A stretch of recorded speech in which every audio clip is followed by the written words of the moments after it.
ఈ టీమ్ సాయి ఏం చేస్తున్నాడు, నా మీద వీడియోలు చేయించడం షూరు చేసిండు. అది కూడా ఎవరి ఛానల్లో, కేటీఆర్ కి సంబంధించినటువంటి ఛానల్లో. ఎందుకంటే నేను చేసిన వాళ్ళని కూడా నేను ఏమనను, ఎందుకంటే వాళ్ళు మాకు మిత్రులే, తను మహిళనే. చేసిన వాళ్ళు కూడా యాజమాన్యం ఎట్లా చెప్తే, కేటీఆర్ ఎట్లా చెప్తే అట్లా చేయాలి. కేటీఆర్ కదా బాస్, కేటీఆర్ ఎట్లా చెప్తే అట్లా చేయాలి. కానీ నేను అడిగేది ఏంటంటే, అంటే ఒక బీజేపీ నాయకుడి మీద ఒక అబాండాలు వేసినప్పుడు నేను మాట్లాడింది ఒక నేషనల్ బీజేవైఎం ట్రెజరర్ గురించి, నేషనల్ బీజేవైఎం ట్రెజరర్ గురించి.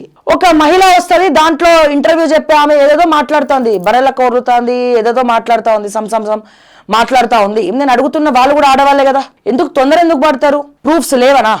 ఇప్పుడు ఉట్టుటిగా బట్టగాల్చి మీదే ఏం కదా. ఒక నేషనల్ బీజేవైఎం ట్రెజరర్ మీద ఒక అలిగేషన్ చేసినప్పుడు, అతనితో సంఘంలో ఉన్నటువంటి నాయకులతోటి కూడా సత్సంబంధాలు ఉన్నప్పుడు, ధర్మపురి అరవింద్ గారు లాంటి వాళ్ళు కూడా క్లోజ్ అయినప్పుడు నేనంత డేర్గా వచ్చి చెప్పాను, ఒక ఎక్స్పోజ్ చేశాను అంటే ఏం లేకుండా చేసేంత పిచ్చిదానైతే నేను కాదు కదండి. మీరు కూడా ఆడవాళ్ళే కదా, మీరు కూడా ఆలోచించాలి కదా.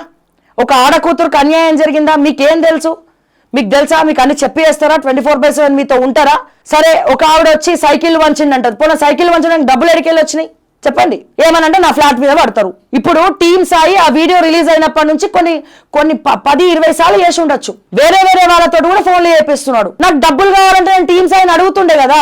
టీమ్ సాయి అన్న పైసలు పంపి నేను వీడియో డిలీట్ చేస్తా అని చెప్తుండే కదా.